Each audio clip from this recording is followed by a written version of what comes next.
Hi everyone, let's crack one day exams Hindi में मैं प्रदीप आपका स्वागत करता हूं। Welcome to the study 24.7। दोस्तों, गणित की जो हमारी सीरीज चल रही थी उस सीरीज का आज ये 39वां लेक्चर है। हम परसेंटेज चैप्टर कर रहे थे और परसेंटेज चैप्टर में टाइप नंबर 19 हमारा चल रहा था।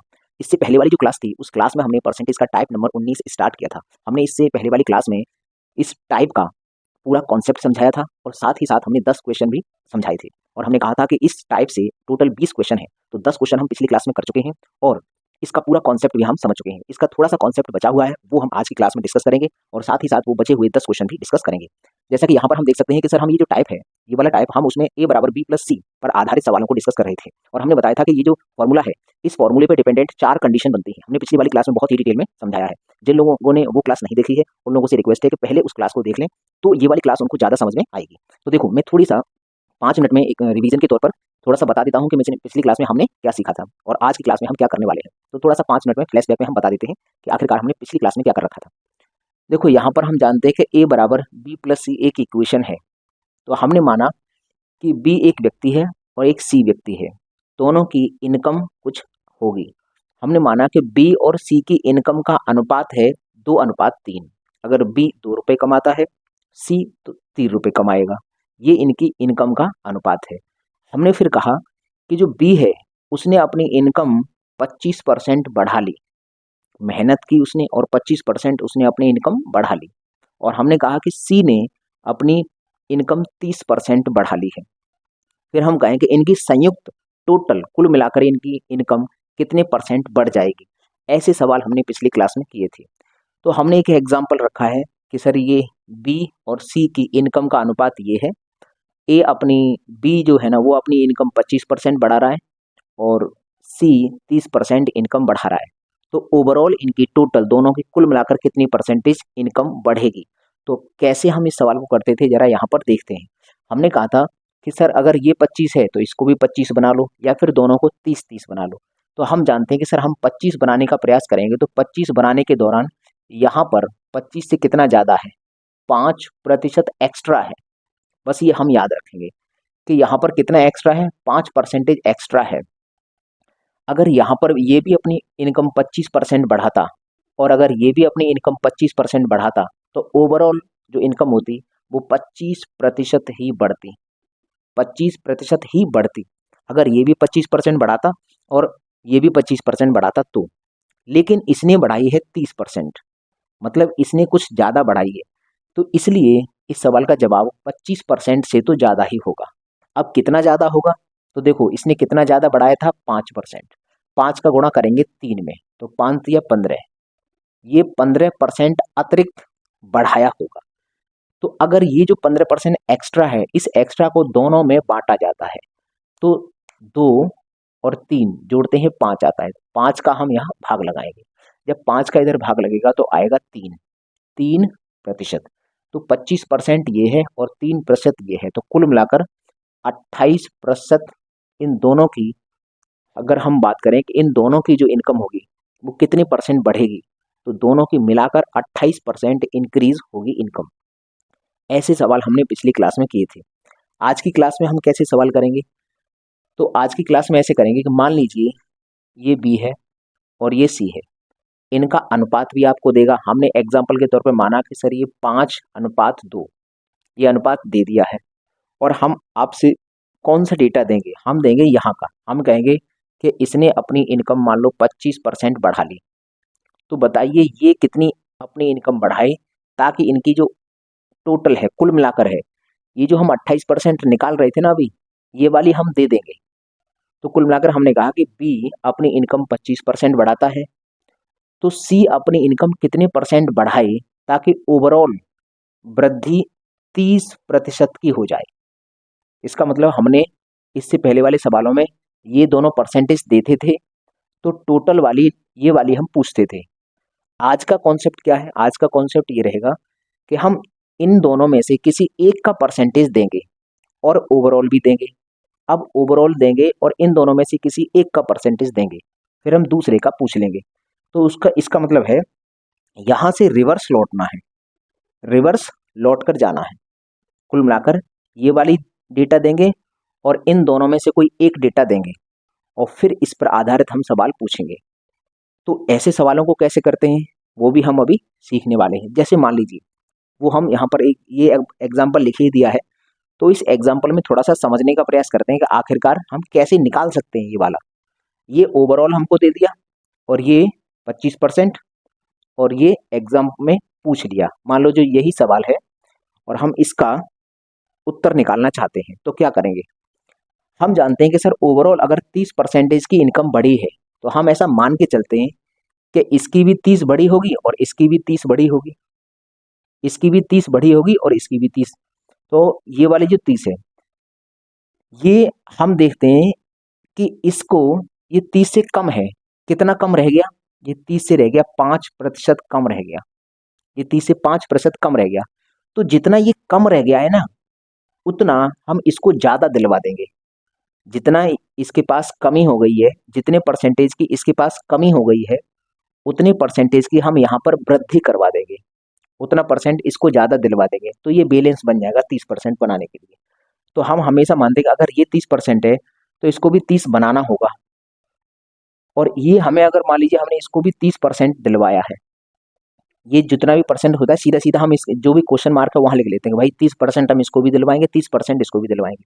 लेकिन जब 30% इसको बनाने की बारी आई तो ये 5% कमी रह गई। तो ये वाली कमी को कौन पूरा करेगा यहाँ जाकर। तो कुल मिलाकर 5% की कमी है, 5 का गुणा 5 में करेंगे 25। तो हम यहाँ पर ऐड कर लेंगे 25%। 25% यहाँ का ये जो 25% है वो कवर इसको करना पड़ेगा, मतलब बी का ये 25% इस सी को कवर करना पड़ेगा। अगर इसके पास इतने की कमी है तो इतने की इधर वृद्धि कर देंगे। तो कुल मिलाकर ये आ गया 25, इन दोनों का गुणा किया ये 25 आ गया। और सी के पास कितना है, डेटा है 2, तो सी का जितना भी डेटा है उसका हम भाग लगाएंगे। ये हम याद रखेंगे हमेशा कि यहाँ जो भाग लगेगा वो भाग लगेगा सी का, क्योंकि ये सी का डेटा हम निकाल रहे हैं।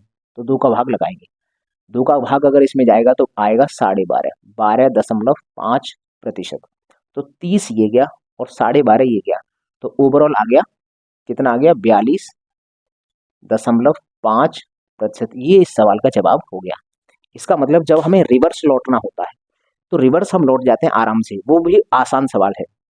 जैसे 30% ये दिया है तो हम हमेशा जितना भी क्वेश्चन मार्क होगा वहां पर ये पूरा पूरा वैल्यू लिख लेंगे कि भाई इसको 30% दिलवाएंगे, बात खत्म।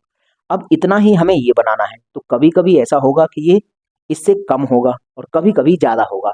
जैसे अभी यहाँ पर 30 से ये कम है तो ये कमी को पूरा करने के लिए इसको दिलवा देंगे एक्स्ट्रा। लेकिन कभी कभी ऐसा होगा कि अगर ये मान लो 30 होता, ये 30 है और ये अगर 30 से ज़्यादा होता तो यहाँ वृद्धि होती, फिर उतना हम एक्स्ट्रा जो होता वो यहाँ से फिर हम निकाल देते। तो कुल मिलाकर ये है कि अगर यहाँ कमी है तो इधर अगर किसी चीज़ की कमी है तो उस कमी को पूरा करने के लिए जितने की कमी है वो इधर जाके जोड़ देंगे। और अगर कभी कभी इधर वृद्धि निकली, अगर इस परसेंटेज से ये डेटा ज़्यादा निकला तो ज़्यादा निकलेगा तो फिर वो डेटा हम यहाँ से माइनस कर देंगे।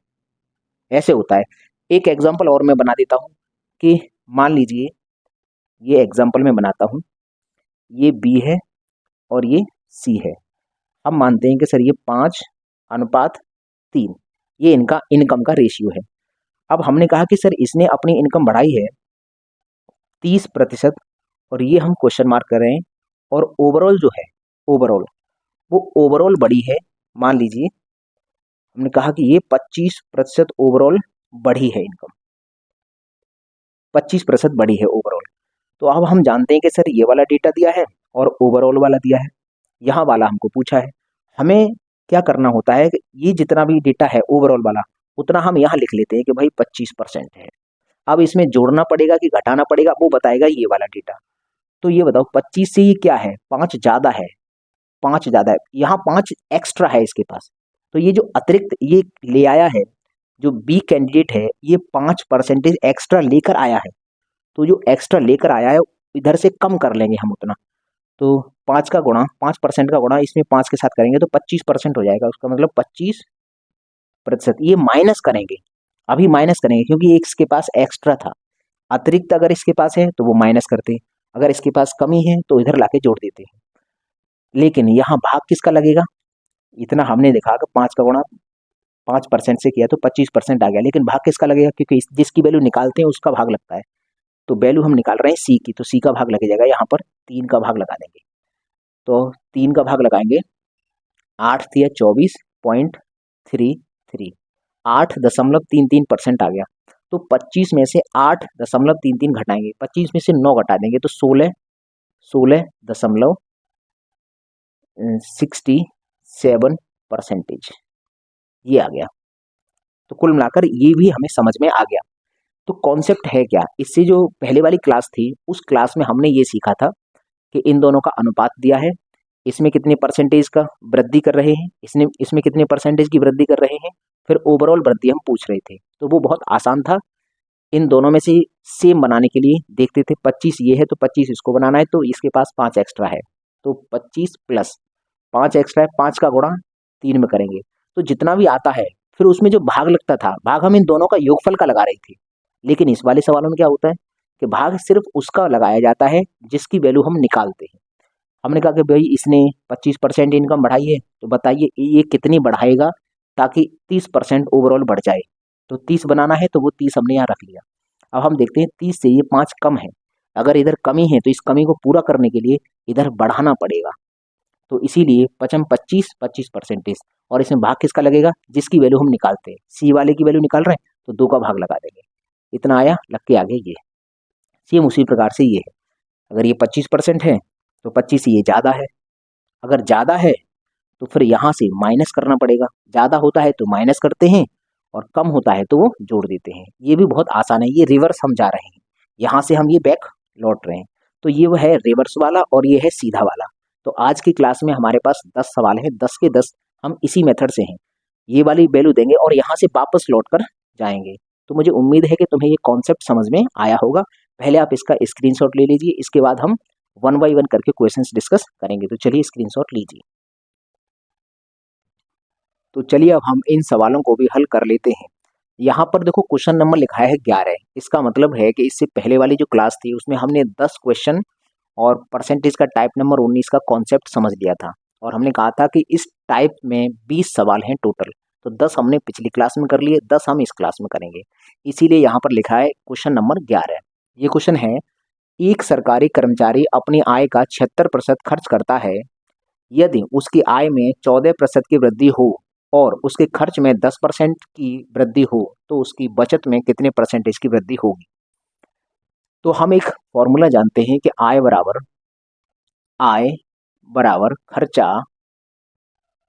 खर्चा प्लस बचत, ये हमारे पास फॉर्मूला है। आय बराबर खर्चा प्लस बचत, आय को हम आई बोल देते हैं, खर्चा को एक्सपेंडिचर ई बोल देते हैं और बचत को हम सेविंग्स ये बोलते हैं। इन दोनों को जोड़ेंगे तो ये आई के बराबर होता है। तो देखो ए बराबर बी प्लस सी, ऐसा ही कहीं ऐसा इक्वेशन बन रहा है, ऐसा ही हमारे पास समीकरण बन के आ रहा है। अब हम यहाँ पर रखते हैं वैल्यूज को। ये क्या कह रहा है, इसने बोला है कि 76% खर्च करता है, तो ये जो 76% खर्च करेगा, 76% अगर उसने खर्च किया है तो सर बचाया कितना होगा। तो हम जानते हैं कि सर 76% अगर ये खर्च करेगा तो उसने 24% बचाया होगा। अब हम इसको काट के छोटा कर सकते हैं, इसका अनुपात निकाल सकते हैं। 4 से काटेंगे, 4 छिंगे 24 और 4 से ये कटेगा, 4 एकन 4 और 4 नेम 36, 19:6 आ गया, ये कट के छोटा हो गया। तो एक्सपेंडिचर और सेविंग, खर्चा और बचत का अनुपात आ गया 19:6। अब इस सवाल में बोल रखा है कि इसकी जो इनकम है, इनकम जो है वो 14% बढ़ती है। इसका मतलब इनकम तो इन दोनों का योगफल होती है, तो इन दोनों का जो योगफल है वो बढ़ा है 14%, वो बढ़ गया है 14%। और वृद्धि हुई है, वृद्धि के लिए हम प्लस का साइन लेकर चलेंगे। वृद्धि होती है तो प्लस का साइन लगा देते हैं और कमी होती है तो माइनस का साइन लगा देते हैं, बस हम इतना याद रखेंगे। 14% की वृद्धि हुई है ओवरऑल उसकी इनकम में। और इसने एक और बात दिया है कि इसके खर्च में 10% की वृद्धि है, खर्चा जो है वो 10% बढ़ा है, ये जो एक्सपेंडिचर है ये बढ़ा है 10%, ये 10% बढ़ा है। तो बता रहा है कि सेविंग कितनी बढ़ेगी, ये वाला यहाँ क्वेश्चन मार्क है, ये वाला डेटा। अब देखो मैंने अभी आपको कॉन्सेप्ट समझाया था, उसी कॉन्सेप्ट से यहाँ से रिवर्स लौटना है। तो अगर हम देखेंगे कि सर यहाँ से ये 14% है, ये जितना भी होता है उतना हम पहले तो यहाँ लिख लेते हैं। लो भाई 14% है, ये हमने लिख लिया। अब इसमें कुछ जुड़ेगा कि घटेगा वो ये निर्धारित करता है। अगर ये कम है तो इधर लाके जोड़ देंगे पूर्ति करने के लिए, अगर इसके पास अधिकता होती तो बैलेंस करने के लिए यहाँ से निकाल लेते। हम जानते हैं कि सर अभी देखा जाएगा तो इसके पास सर कमी है, ये 14 है, 14 और ये 10 है, तो इसका मतलब यहाँ 4 की कमी है, 4% की कमी है। तो हम इसका गुणा करते हैं, 19 चौक कितना होता है 76, 76%। इधर अगर कमी है, उस कमी को पूर्ति करनी है तो हम इधर जोड़ देंगे आगे। और हमने ये बात बताई थी कि अब इसमें भाग लगेगा, किसका भाग लगेगा, उस चीज का भाग लगता है जिसकी वैल्यू हम निकाल रहे हैं, सेविंग की वैल्यू निकाल रहे हैं, तो सेविंग के रेशियो का भाग लगेगा। सेविंग का रेशियो है 6, तो 6 का भाग लगाएंगे। 6 एकन 6, बचा यहाँ पर 1, 6 दूनी 12, बचा 4, 6 छिंग 36 और फिर 6 छिंग 36, इस तरह से चलेगा। 12.66, तो 14 में अगर 12.66 जोड़ेंगे तो 26.66 होगा। 26.66 है वो ये बन जाएगा, आगे हटाएंगे तो एक बढ़ जाता है। ऑप्शन नंबर ए इस सवाल का जवाब होगा। ये क्वेश्चन आया है एसएससी जीडी एग्जाम 2023 के पेपर में। तो देख लिया हमने बहुत आसानी से, इस सवाल को मैंने थोड़ा स्लो बताया है, रिवर्स क्वेश्चन है। इससे पहले वाले सवालों में हमने सीधा सीधा किया था, अब हमने ये रिवर्स क्वेश्चन किया है। अगला question, question number 12। Mister x की आय 26,000, ये डॉलर है, $26,500 है, और उनका मासिक व्यय खर्चा $20,500 है। अगले वर्ष उसकी आय में 12% की वृद्धि होती है। इनकम टोटल मतलब कुल मिलाकर 12% की वृद्धि हुई, और व्यय जो है खर्चा वो 6% बढ़ा है, तो उसकी बचत में कितने परसेंटेज की वृद्धि होगी। सेम ऐसा ही सवाल है, तो चलो हम करते हैं। यहाँ रखते हैं, हमने कहा यहाँ पर ये एक्सपेंडिचर है और यहाँ पर सेविंग है। खर्चा कितना है, आय ये तो टोटल इनकम है 26,500, उसमें से खर्चा है 20,500, तो 20,500 ये डॉलर खर्चा है। टोटल इनकम थी 26,500, उसमें से 20,500 इधर आ गया, तो इधर बचा 6,000, 6,000 इधर आ गया। इसका मतलब सेविंग फिर ये होगी, इन दोनों को जोड़ेंगे तो 26,500 हो जाएगा। अगर हम इसका रेशियो निकालना चाहते हैं तो 2 जीरो से 2 जीरो कट गए, 5 से काट सकते हैं, 5 से कटेगा ये 12 बार, 5 से कटेगा 41 बार, तो हमारे पास जो रेशियो निकल के आया वो 41:12 आ गया। अब हम देखते हैं कि सर व्यय जो है खर्चा वो 6% बढ़ा है, जो एक्सपेंडिचर है वो 6% बढ़ा है, और उसकी व्यय उसकी बचत में प्रतिशत वृद्धि पूछ रहा है, ये वाला यहाँ क्वेश्चन मार्क है। और उसने दे रखा है कि ये जो टोटल इनकम है उसकी, जो टोटल ओवरऑल इनकम है वह 12% बढ़ी है, बोलेंगे 12% बढ़ गई है, प्लस का है, तो ये वाली वैल्यू हमको बतानी है। तो देखो ये सीधा सीधा हम यहाँ लिखते हैं 12%। अब इसमें जोड़ना है कि घटाना है वो बताएगा ये। अगर इधर कमी है तो बराबर करने के लिए इधर जोड़ना पड़ेगा, अगर इधर वृद्धि है तो बराबर करने के लिए घटाना पड़ेगा। लेकिन अभी देखा जाए तो कम है, 12 है ये 6 है, तो 6 की कमी है, 6 की कमी है, 6 का गुणा सीधा इसमें होगा, ये परसेंटेज है, 6 एकन 6 और 6 चौक 24, 246% प्लस, ये कमी है तो जोड़ देंगे, लेकिन भाग लगेगा। अब हमको याद रहे कि सर यहाँ 246 में भाग किसका लगेगा, ये उसका भाग लगता है जिसका हम ये निकाल रहे हैं सेविंग का, तो सेविंग का रेशियो का भाग लगेगा 12 का, बस 12 का भाग लगेंगे, 12 दूनी 24, भाग टूटे की बिंदी पॉइंट, 12 छक्के 12 पंजे 60, 20.5 ही आ गया, 12 ये और 20.5 ये, तो 32.5, 32.5 ऑप्शन नंबर ए इस सवाल का जवाब होगा। ये क्वेश्चन आया है एसएससी एमटीएस एग्जाम 2021। उम्मीद करते हैं आपको समझ में आया होगा, अगर नहीं आया है तो इस वीडियो को एक बार और रिवाइज करके देखें। तो चलिए इसका स्क्रीनशॉट लीजिए, उसके बाद हम इससे आगे सवाल करते हैं। तो चलिए अब हम इन सवालों को भी देख लेते हैं। क्वेश्चन नंबर 13, एक व्यक्ति की मासिक आय 15,400 रुपये थी और उसका मासिक व्यय 7200 रुपये था। यदि उसकी आय में 20% की वृद्धि हुई और व्यय में 5% की वृद्धि हुई तो उसकी बचत में कितने प्रतिशत की वृद्धि होगी। ये बिल्कुल अभी जैसा मैंने सवाल किया था बिल्कुल सेम वैसा ही सवाल है। तो हम यहाँ पर लिख सकते हैं सर एक्सपेंडिचर और यहाँ पर सेविंग्स। इसकी जो मासिक व्यय है 7200 रुपये है, ₹7200 मासिक व्यय है, 15,400 में से 7200 निकालेंगे तो ₹8,200 बचेगा। अगर हम इसका रेशियो निकालना चाहते हैं, इसको मिनिमाइज करना चाहते हैं, तो 2 जीरो से 2 जीरो कट जाएंगे, 2 से काट देंगे ये 41 और 2 से काट देंगे तो ये 36। तो 36:41 आ चुका है। अब अगर हम देखेंगे कि इसका ये जो व्यय है उसमें 5% की वृद्धि हो रही है, खर्चे में 5% की वृद्धि, तो ये जो खर्चा है ये 5% इंक्रीज हो रहा है और 20% की वृद्धि इसकी इनकम में हुई है। इनकम होती है टोटल, मतलब एक्सपेंडिचर और सेविंग इन दोनों को जोड़ देते हैं तब होती है इनकम, और उस इनकम में हो रहा है 20% की वृद्धि। 20% की वृद्धि हुई है तो हमने प्लस का साइन लगा लिया वृद्धि के लिए। और हमें ये पूछ रहा है कि ये बताओ बचत में कितने परसेंटेज की वृद्धि होगी, ये हमसे पूछा है। तो हम इसको निकाल देंगे। देखो हमने देखा है कि सिर्फ ये जितना परसेंटेज होता है उतना हम सीधा पहले यहाँ लिखते हैं, 20% लिख लिया। अब हम ये देखते हैं कि ये कम है कि ज़्यादा है। अगर इससे ये कम हुआ तो बैलेंस करने के लिए इधर जोड़ना पड़ेगा, अगर इससे ये ज़्यादा हुआ तो बैलेंस करने के लिए इधर घटाना पड़ेगा। लेकिन अभी देखा जाए कम है, कितना कम है, 15 कम है, 15% कम है। तो सर 15 का गुणा कर देंगे इसमें 36 में, 15 छिक्के 90, 90 के जीरो हाथ से लगे 9, 15 तिया 45 और 9 54, 540%। ये ऐड होगा क्योंकि इधर कमी थी तो हमें बराबर करने के लिए इधर जोड़ना पड़ेगा। लेकिन इसमें भाग लगेगा, किसका भाग लगेगा, उसका लगता है जिसका हम वैल्यू निकाल रहे हैं, सेविंग्स की वैल्यू निकाल रहे हैं, तो 41 का भाग लगेगा।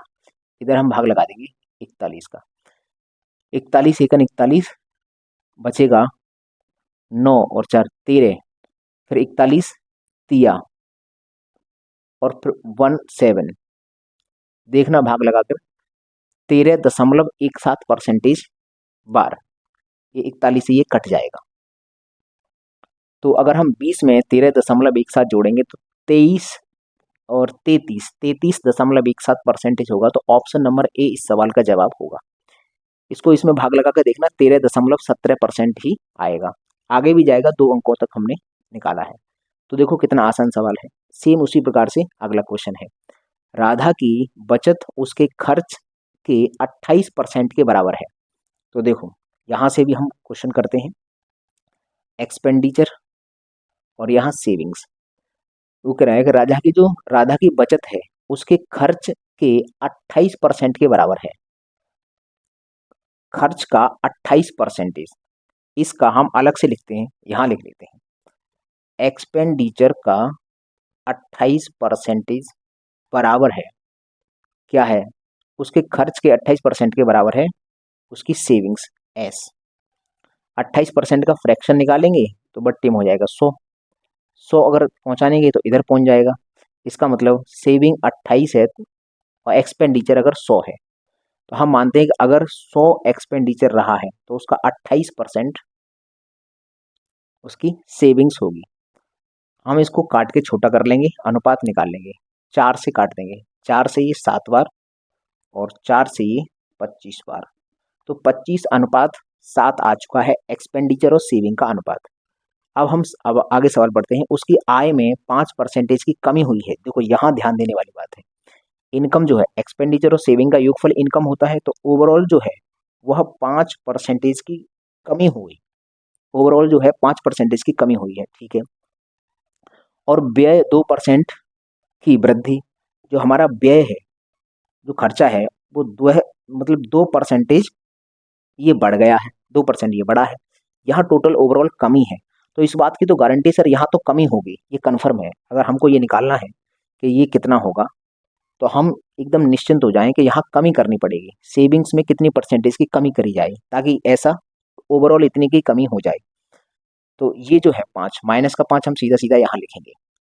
अब देखेंगे सर ये जो है इसको -5 बनाना है, इसका मतलब इसमें से -7 करना पड़ेगा, माइनस का 7 ऐड करना पड़ेगा, 7 का गुणा 25 में कर देंगे क्योंकि ये 7 का गुणा 25 के साथ हो जाएगा रेशियो। तो 25 छिक्के 150 होता है, 175 हो जाएगा, 175% माइनस क्योंकि ये माइनस की वैल्यू जब जुड़ती है तो माइनस का ही हो जाता है, अपॉन भाग किसका लगेगा, ये जो माइनस का है, माइनस की वैल्यू अगर किसी में लाके जोड़ेंगे तो माइनस का ही रहेगा, वो प्लस माइनस माइनस ही कर देगा। तो ये है 7, इस 7 का हम यहाँ लगाएंगे भाग, क्योंकि इधर ये माइनस का 7 करेंगे तब जाकर ये माइनस का 5 बनेगा। तो इन दोनों का गुणा किया तो ये आया इतना, यहाँ से भाग लगाएंगे इसमें, तो 7 दूनी 14 हो गया, और कितना बचा, 3 बचा, 7 पंजे 35 हो गया। तो ये तो पूरा पूरा कट गया 25 बार, तो माइनस का 5 और ये माइनस का 25, तो टोटल हो गया माइनस का 30%।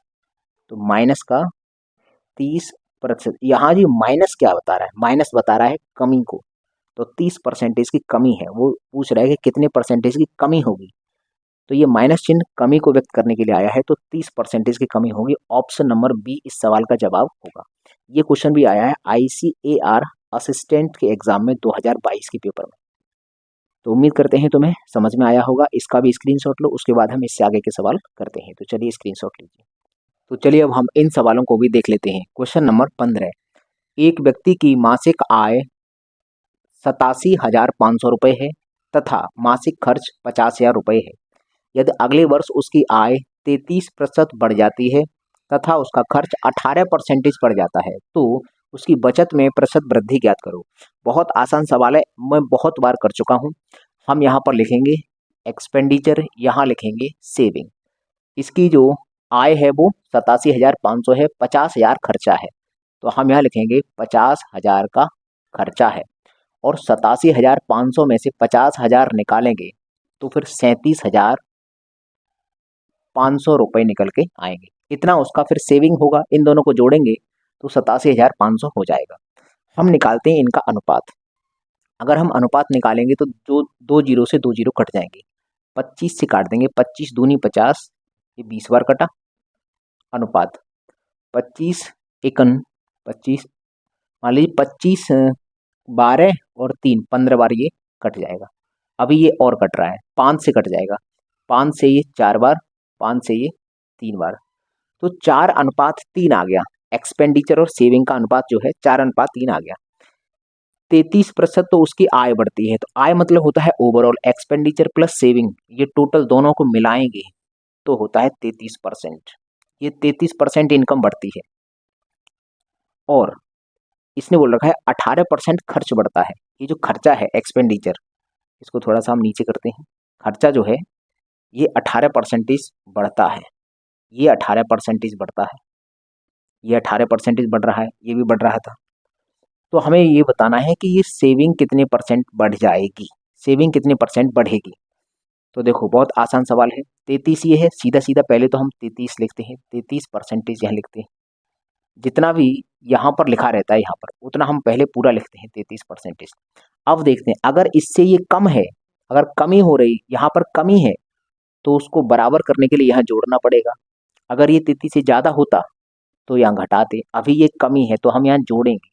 कितना जोड़ेंगे सर, इसको 33 बनाना है, तो 33 बनाने के लिए इसमें कितना जोड़ना पड़ेगा, 12 ये और 3 वो, 15 जोड़ना पड़ेगा।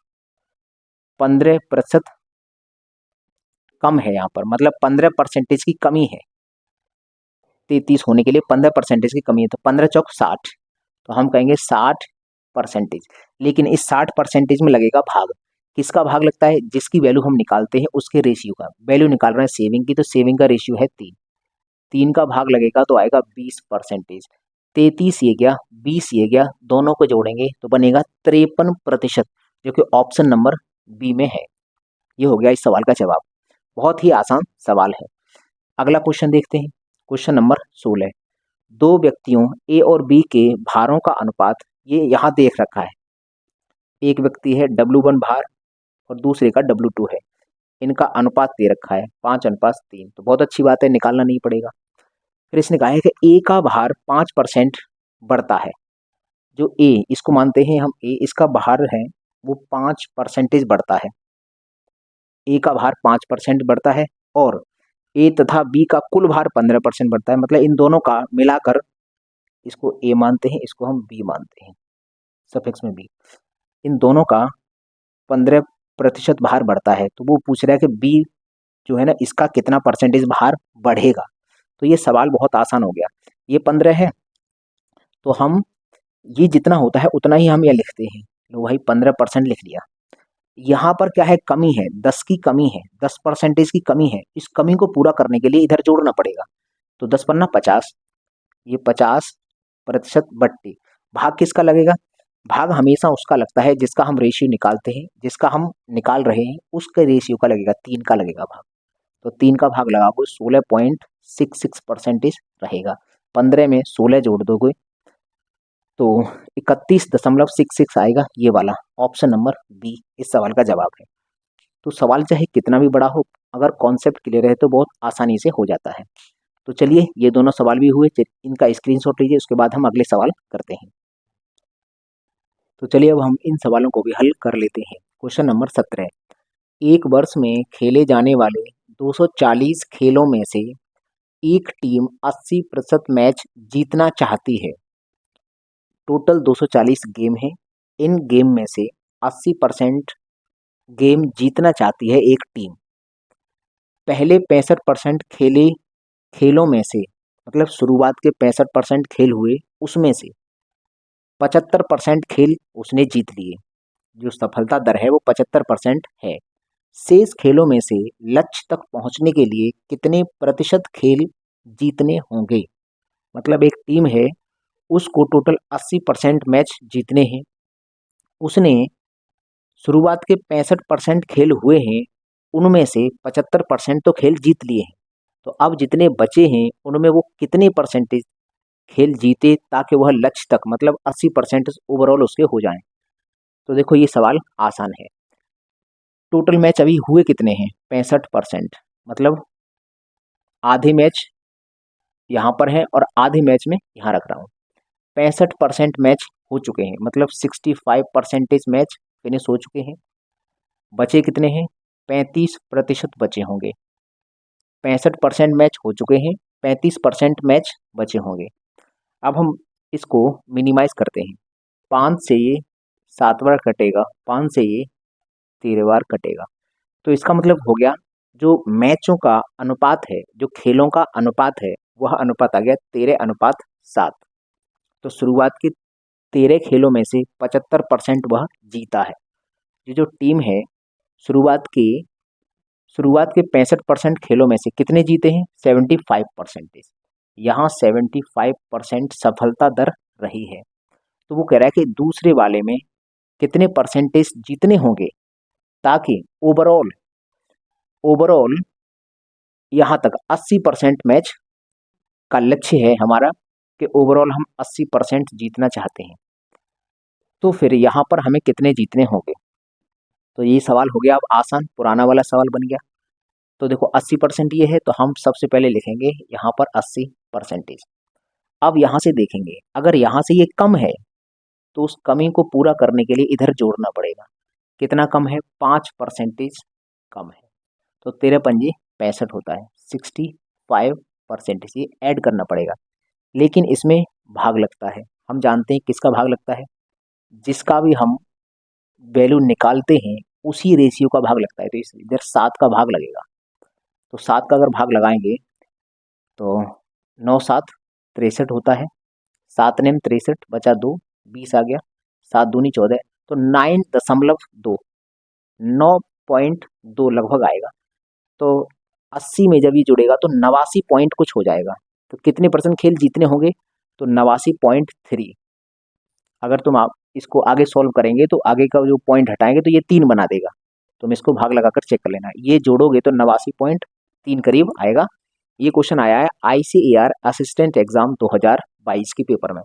तो देखो कितना आसान सवाल है, बहुत आसान तरीके से हमने इसको कर लिया। उम्मीद है कि तुम्हें समझ में आया होगा। क्वेश्चन नंबर 18, किसी परीक्षा में विद्यालय X से निश्चित संख्या में छात्र उपस्थित हुए। एक विद्यालय X है और एक विद्यालय Y है। हम जानते हैं सर यहाँ पर एक विद्यालय X है और एक विद्यालय Y है। X में कुछ छात्र उपस्थित हुए, वो कह रहा है कि X में एक निश्चित संख्या में छात्र उपस्थित हुए, उसमें से 20% छात्र असफल हो गए। फेल कितने हो गए? X में से 20% छात्र फेल हो गए हैं, फेल हो गए। ठीक है। उसी परीक्षा में विद्यालय X की तुलना में विद्यालय Y में 130% छात्र 130 अधिक 130% अधिक छात्र उपस्थित हुए। देखो, X से Y में 130% अधिक छात्र उपस्थित हुए हैं। तो अगर हम मानते हैं कि सर यहाँ पर 100 छात्र थे, तो सर यहाँ 100 में 130 जुड़कर 230 बन जाएगा। अगर हम रेशियो निकालना चाहेंगे तो यहाँ से 0 से 0 कट जाएगी, अनुपात आएगा 10:23 और हमें पता चलेगा X में 20% फेल हो गए हैं। आगे बात करते हैं, विद्यालय Y में 130% अधिक छात्र उपस्थित हुए। दोनों विद्यालयों के उपस्थित हुए कुल छात्रों में से 90% छात्र सफल हुए। 90% छात्र सफल हुए हैं। दोनों विद्यालयों के टोटल मिलाकर 90% पास हुए हैं, पास। तो देखो, या तो पास पास रखो या फेल फेल रखो। पूछा क्या है हमें, Y के असफल छात्रों का प्रतिशत, तो हम असफल रखेंगे। अगर दोनों विषयों में 90% पास हैं तो फेल कितने होंगे, 10%। 10% फेल होंगे, ओवरऑल ही आ गया। क्योंकि हमें मालूम है 90% से हमने 10% बना लिया, क्यों, हमें यहाँ फेल वाले चाहिए, तो यहाँ का परसेंटेज हमको चाहिए। तो सवाल अब हो गया बहुत आसान कि एक विद्यालय X है, उससे 130% ज़्यादा यहाँ आए हैं छात्र। तो X में अगर 100 है तो 130% बढ़ाएंगे तो 230 Y में आए होंगे। X में 20% छात्र फेल हो गए हैं, तो वो कह रहा है कि Y में कितने परसेंटेज छात्र फेल हुए होंगे ताकि ओवरऑल 90% पास हों। मतलब 90% पास हो ओवरऑल, तो इसका मतलब ओवरऑल 10% फेल हो, तो 10% फेल करवाने हैं। तो यहाँ कितने परसेंट फेल होंगे, तो हम यहाँ से डायरेक्ट निकाल लेंगे। ये देखो, ये 10% है, तो हम यहाँ पर भी ये 10% लिख कर चलेंगे। अब हम यहाँ देखेंगे 10 से ये क्या है, ये 10% एक्स्ट्रा है, इसके पास एक्स्ट्रा है, 10% ज़्यादा है। अगर ये 10% ज़्यादा ले आया है तो इधर हम घटा लेंगे, माइनस कर लेंगे। तो हम यहाँ माइनस करेंगे, कितना माइनस करेंगे, 10 का गुणा इस 10 से करेंगे तो हो जाएगा 100%। 100%, लेकिन इसमें लगेगा भाग।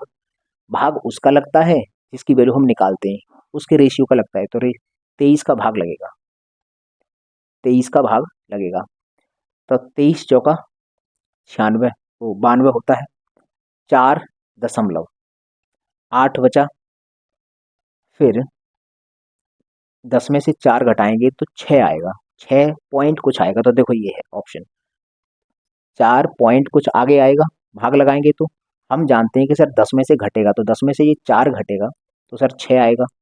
लगा ही लेते हैं अलग से, क्योंकि 5 पॉइंट कुछ आ जाएगा। 23 और 100 का भाग लगाना है। 23 का पहले 4 बार लगाओ तो 92 आ गया, 8 बचा, 0 का। अब 23 का 3 बार लगाएंगे, क्योंकि 4 बार लगाएंगे तो ज़्यादा होती है, तो 4.3 आ गया। चलो इतना निकाल देते हैं, 4.3। ये हमने भाग लगाया। जब इसको माइनस करेंगे तो कितना आएगा, 5.7%। 10 में से अगर इतना घटाओगे तो 5.7% आएगा। वो है ऑप्शन नंबर डी, इस सवाल का जवाब होगा। तो उम्मीद करते हैं तुम्हें समझ में आया होगा। ये सभी सवाल देखो दिखने में बहुत बड़े लग सकते हैं, लेकिन अगर कॉन्सेप्ट क्लियर है तो सवाल बहुत ही आसान तरीके से होता है। एक ही लाइन में हम हल कर सकते हैं सवाल को। तो उम्मीद करते हैं समझ में आया होगा। इसके बाद 2 सवाल और बचे हैं, आप इसका स्क्रीनशॉट लो, उसके बाद हम इनको भी करते हैं। चलिए स्क्रीनशॉट लीजिए। तो चलिए अब हम अंतिम 2 सवालों को भी देख लेते हैं। क्वेश्चन नंबर 19, केवीएस की परीक्षा में 70% अंक लिखित परीक्षा के तथा 30% अंक साक्षात्कार के लिए भारित किए गए हैं। मतलब कह रहा है कि रिटन एग्जाम है उसका 70% काउंट करेंगे और इंटरव्यू का 30% काउंट करेंगे। यदि एक व्यक्ति ए भाषा में 60% अंक लाता है तथा परीक्षा में कुल 65% अंक लाता है, तो साक्षात्कार में उसे कितने प्रतिशत अंक प्राप्त हुए होंगे। मतलब उसे टोटल मिलाकर 65% अंक मिला है और उसमें से भी भाषा में वह 60% अंक लाया है, तो वह इंटरव्यू में कितने लाया होगा। तो हम यहाँ लिख सकते हैं कि देखो, ये रिटन एग्जाम है और ये इंटरव्यू है। रिटन एग्जाम का 70% और इंटरव्यू का 30% ये तो भारित किया गया है, तो हम इसको छोटा कर सकते हैं। काट कर ये अनुपात बना सकते हैं 7:3। ये एग्जाम में सवाल में ही दे रखा है, तो हमने ये अनुपात निकाल लिया कि कितने कितने परसेंटेज हम इसके काउंट करेंगे। अब इसने बोल रखा है कि भाषा में या फिर लिखित परीक्षा या भाषा का मतलब एक ही है, इसमें उसको 60% अंक मिला है। मतलब ये जो रिटन एग्जाम है इसमें उसको 60% अंक मिला है। तो वो ये कह रहा है कि इंटरव्यू में उसको कितने परसेंट अंक लाने होंगे ताकि ओवरऑल 65% अंक उसको मिले। इसका मतलब ओवरऑल यहाँ पर 65% अंक मिले। तो यहाँ का हमको डेटा पूछा है, यहाँ का। तो हम जानते हैं कि ये जो 65% जितना ये होता है उतना ही हम यहाँ पहले लिख लेते हैं 65%। अब देखते हैं, ये 65 है, ये 60 है, कम है। इसका मतलब यहाँ पर कमी हो रही है, तो उस कमी को पूरा करने के लिए इधर जोड़ना पड़ेगा। यहाँ 5 की कमी है, 5% की कमी है, तो 7×5 = 35।